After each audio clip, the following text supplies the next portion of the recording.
I'd just like to welcome you to what is potentially the last ever tour of Wrrington Market, which is in May 2015, and basically we're in a building which has outgrown its usefulness and will, over the next 12 months, probably disappear to be replaced by the new market. But of interest is the origins of the market and the original old market. Well, when I say original, you're talking about the Romans, because the first markets we have any records of, if you like, in the archaeological record, are the Roman markets, which were out at Stockton Heath and Wilderspool, and they were the Romans basically trading with the local Celts and the local inhabitants. Eventually those markets moved to where the parish church is now, which of course had Warrington Castle in the Saxon and the Viking times, and that then became the original town centre. So it's not the town centre we have today, it's actually Church Street, which would have had the castle, the church, the street, and then the first market that had the charter in 1255. And it's that charter of 1255, of course, that all the subsequent markets are based on. The market then moved here into what is now Warrington Town Centre when the Friary came, Warrington Friary, in the medieval period. That was on Bridge Street, the Friary, down near the bottom end there. And of course that meant that trading and commerce then gravitated this direction. Up until 1852, which is when Reardon's and Sons were established, which is the oldest surviving trader here in Wrrington Market, established in 1852. But I recently discovered that in fact they married into an existing fishmonger's family. So as a business, as a family business, it's actually older than that. Of course, what we know as the old Warrington Market was then granted for construction in 1853. But in 1853, they were holding markets that looked very much like that. And that's an open-air market before the construction of what we regard as the old Warrington Market.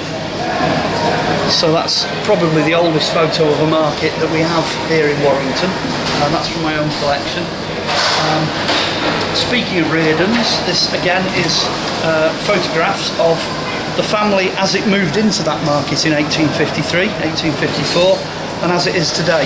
So there's probably about 5 generations difference between those two photographs, and that's what Steve here at the market's reconstructed to copy the original, which is there. Of course, the second eldest is Joseph Cross and Son, which is the other butchers over there, and that's 1860.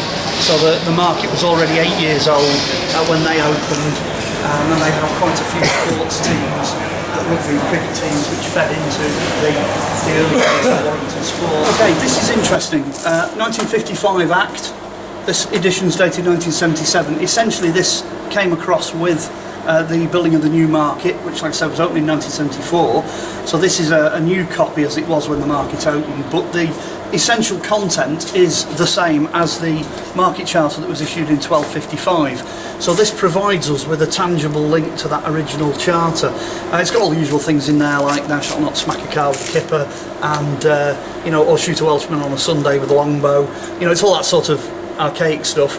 But more importantly, in that charter it says that you can't hold a market anywhere within 2.5 miles of the site of the official Warrington Market, which of course is this. So if you want to do that, you have to get a special licence, special dispensation to do so. And it all goes back ultimately to the market bylaws. So I'm kind of hopeful that they might unscrew that and save it from the demolition crews when the time comes. Or maybe you could maybe I could come in and liberate it. Yeah, you never know. I'm sure Steve's got his eye on that. And it can join the other objects, which we'll see at the end of the tour upstairs. So that was placed here in 1970. When this was built in 1974, they were in the process of demolishing the old market, and basically the market bylaws then were reprinted. They reprinted the cells in 1977 and screwed that to the wall. Right. But they are essentially the same identical bylaws as you would have found screwed to the wall of the previous market. Right. And they have, again, they go back generations back to the original charter. They're basically the laws of the original charter. Bylaws are notorious for being strange things, but this one's all, no person shall willingly obstruct, disturb or hinder any person in the proper use of the marketplace, you see, or the immediate approaches thereto, or of any fittings or other apparatus provided. It's all pretty standard stuff. Sensible stuff. Stuff. Let's say explosives. No person shall to do, Yeah. keep, store or sell gunpowder, fireworks or other explosive substances. That's about it. Petroleum, paraffin. Yeah, they all do that upstairs because when bonfire night comes, they've Yeah. all got fireworks. Yeah. And you've got flammable substances because they've got lighters and stuff up there, haven't they? You've got this non-smoking things. No they've got person lighters. shall bring into or allowed to remain in the marketplace any dog or animal belonging to him or in his charge. The pet shops had it then, hadn't they? Yeah. You know what I mean? Provided that this bylaw shall not prevent, and so on and so on.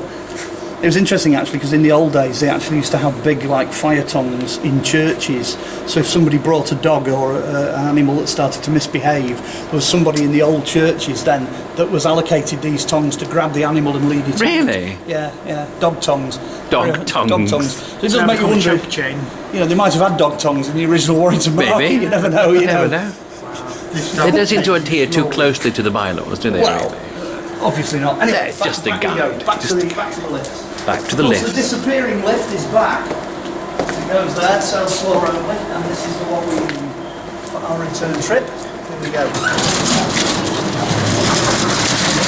The most we've ever had in one of these, by the way, was 12 people in a pushchair. Gosh. That And was, it was, that was last year. it was cosy, was it? Yeah, very much so. Here we go. And again. Okay, I'll do the bit about the buttons again if you want. Just Oh, yeah. video those, yeah. Because of course, as I said last time, these buttons are a bit of a fallacy. Because you've got first ground and basement, when in reality it should say ground, ground and ground. Because of course we're built into the side of a hill, so wherever you go on whatever level, you're always on the ground, effectively. So even though the basement's the basement, it's still at ground level as you drive out. What they're going to do with the giant hole, as I said, I've got no idea, because when they demolish this, they'll be left with this huge half of Town Hill completely missing. Interesting. I wonder if they'll do something nice with it, or will they just... Swimming pool, garden. Cave system. It'd be nice if they did a public garden or something. Yeah.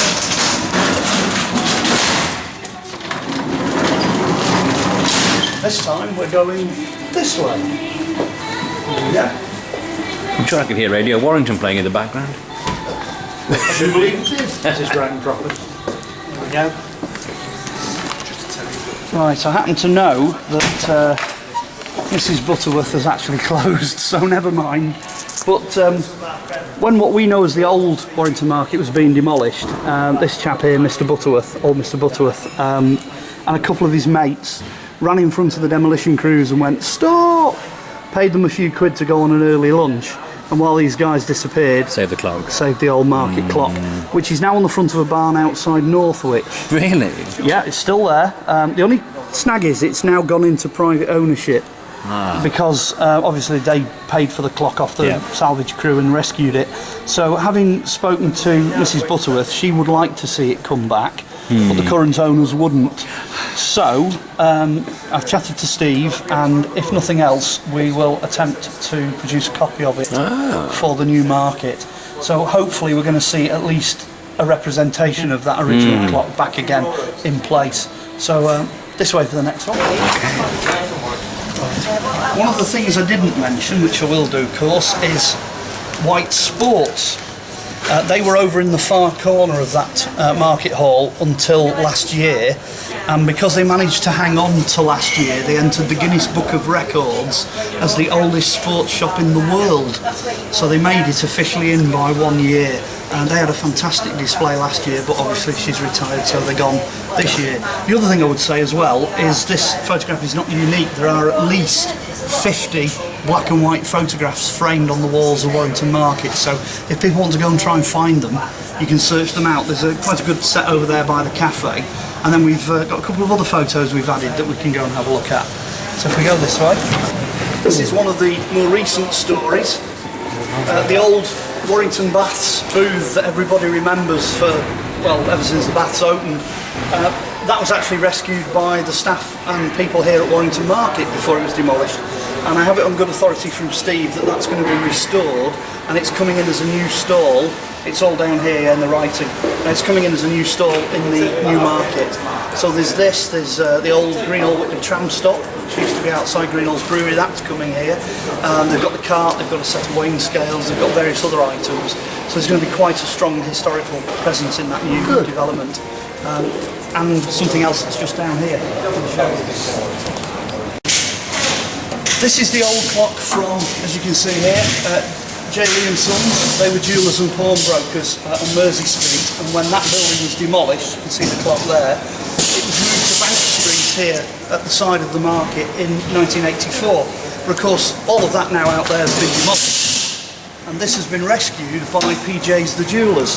It looks 1930s, isn't it? 1930s, correct. It's a deco public display clock. And strangely enough, it's electric. So what they're hoping to do over the next few months is renovate this and get it running again. And you'll probably see that happening on the internet. And then this is going onto the front of PJ's new shop in the new market as the jeweller's clock.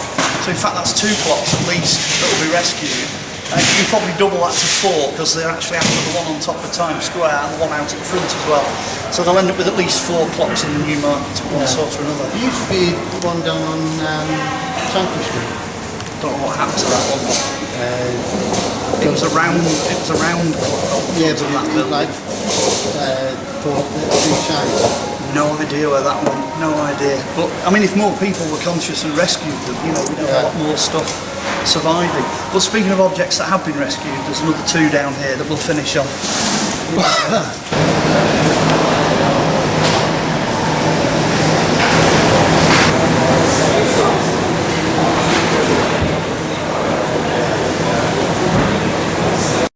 Is it? Oh yeah. Let's go into the studio maybe. Could have gone for a week. Want to go in the spooky one though?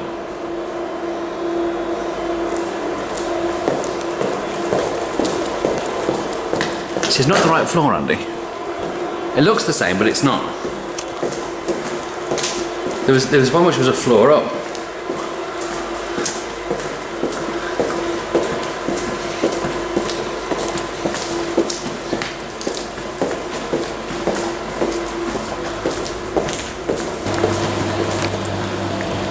This is the Warrington Tunnel. Would you believe?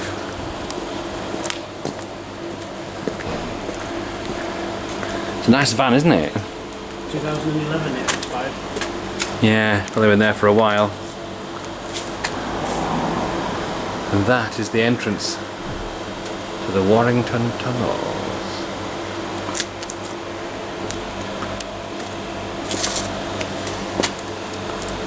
How terribly interesting. Exclusively for you, we have here the actual door that prevents fire from getting into or out of the tunnel, which is behind here, which is the access tunnel to the old Boots building. So this tunnel and its corresponding one over there, these tunnels will disappear when the new building is constructed. But certainly this is absolute proof of the existence of the legendary Warrington tunnels, which are behind here. We can't actually go in because we're exiting market property if we go through into these tunnels, so they're locked at the moment.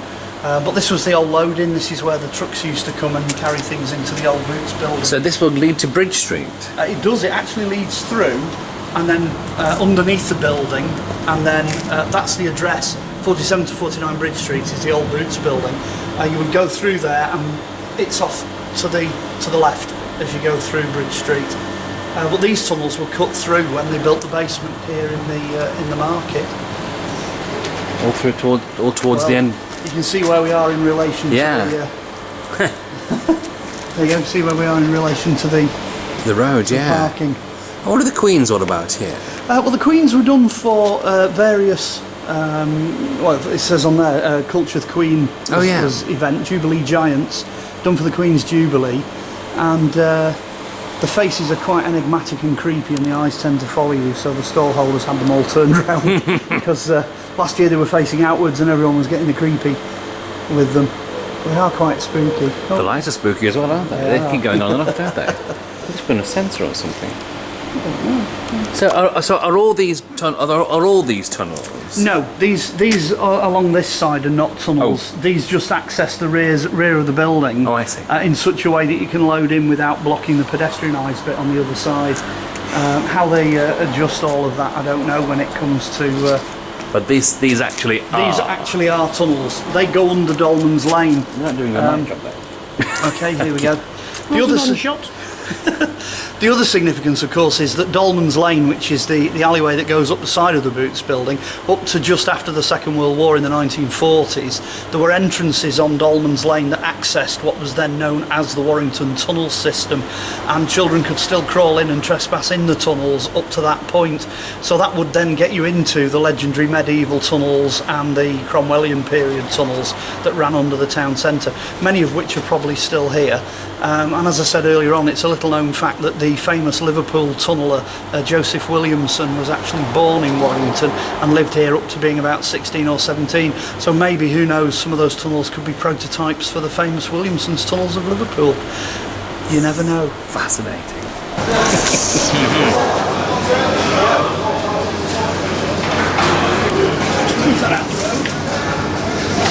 Right. When we were down at the recycling bit, I mentioned the ultimate example of Warrington recycling. This is probably it. County Borough of Wrrington Market's department trolley. When the Victorian market was constructed, they had about 120 of these made. And over the years, of course, they were destroyed or replaced. You can see in the photograph in the background there, that one is quite old even when that was taken. This is the one that they use at the bottom of the recycling chute for collecting paper and cardboard, so the ultimate example of recycling. And that's the last one. That's the last one of its kind. And I bet when they put it there, they didn't know that they just thought it was an old car, didn't Well, they? yeah, up until a few years ago, they just thought, well, we've got this whole thing, what can we do with it? Might as well use it, yeah. And now it's becoming the star of the show because it is the last one of its kind to Has survive. artillery wheels and everything, doesn't it? Yes, oh yeah, and they were all built to the same kind of basic standard. And then the other thing, which is new for this year, was this set of scales. I actually remember those quite prominently from the old market, these things, and they were actually purchased, according to the receipt, in 1945 because they were having trouble with rationing and proving that the packaging that was being delivered was of the correct weight. So they actually got government approved scales with approved weights, and they used to randomly check packages coming into the market using these Avery scales. Unfortunately, the weights have disappeared, but the scales are still here, so I can imagine they will make it into the new There's still the odd one floating around on some of the old railway stations. You do still see them, I yeah. think that was in the delivery. It was, yes, it was in the delivery area. Is that the coffee shop in the corner next to the market? Yeah, It is now, yes, Yeah. it is now, yeah. But what was it there? Well, there was that's a storage warehouse, and then just off, out of sight to the right, was solicitors. And the Barney New. Which is where William Beaumont used to practice. The man himself? The man himself, that was his solicitors. And then directly opposite that front is the Barley Mount. That's right, yeah. It's almost impossible to visualise that, isn't it, like that? Yeah. Down the other side of there, we used to go to what was the meat market. Yes. And there was a toilet underground. When you was going down, there was a circle in the wall. All right. Apparently the old fire bell used to be. Wow, gosh. Wow. Well, the corridor into what we know as the old market went down the side of the Barley Mount, so it's just, to enter the old market you would go down a corridor just off that shot to the right. I can quite distinctly remember that. So I suppose the last bit of that story I could give you, just to conclude, is the Barley Mow. If you're not a local, you automatically assume it's called the Barley Mow because it has a sign with a guy mowing on it. But actually that's not the case, because it comes from the Elizabethan Bartley Mow, which means pass me my beer. Bartley means pass me, and a mow is a mow, is a sheaf, is a pint. So that's how it's derived. So actually to call it the Barley Mow is correct. So it is the Mao. It is the mow, it's not the mow. You see, a lot of people turn around and say, well, you don't mow a lawn. Mow a lawn. Mow a lawn. Yeah, but a mow is a pint of beer. So it's pass me my beer, please. Must be my Mao. Which means it's had the same name for perhaps 500 years. It could be one of the oldest named pubs in Britain, and we don't even realise that. There's an ancient joke, and the punchline is Mao Mao. Beer. Beer. But that's what it is anyway. Bartley Well, I Mow. didn't know that. Oh, fascinating. Probably that's where Shakespeare came because he would have performed in the square when he came here, and that's where he got the idea of writing Friar Penkert into one of his plays. Wow. Friar Penkert. And the manuscript that mentions Friar Penkert is in Warrington Museum. You can go and see it. So Friar Penkert, it kind of, to have that level of local knowledge, he must have been at some point here in Warrington. And he would have come to the market Dad square. lives on Friars Avenue.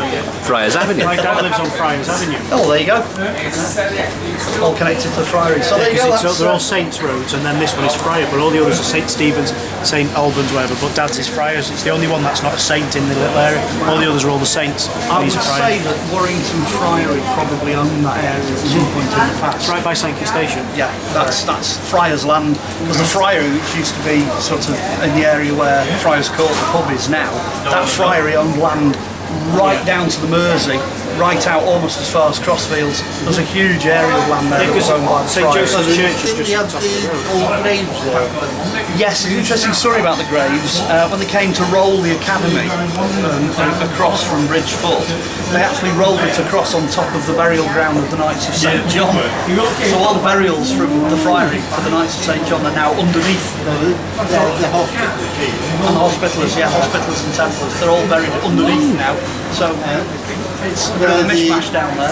Opposite Friary Court. You've got the new pub. And under there there's all... Well, I was on the dig that took place next door to where Friars Court is now. Back in the 1970s, I was on the digs, and there was a load of bodies there then. Amazing. Look at all coat You don't here. know where you're ready. You don't know what you're walking on, or who you're walking on, do you? You never know, you never know. So that concludes what could potentially be the very last tour of Warrington Market. Here we are in May 2015, facing the demolition of this building. So I hope you've enjoyed it, and see you in the new market. Thank you, Mark Olly. Pleasure.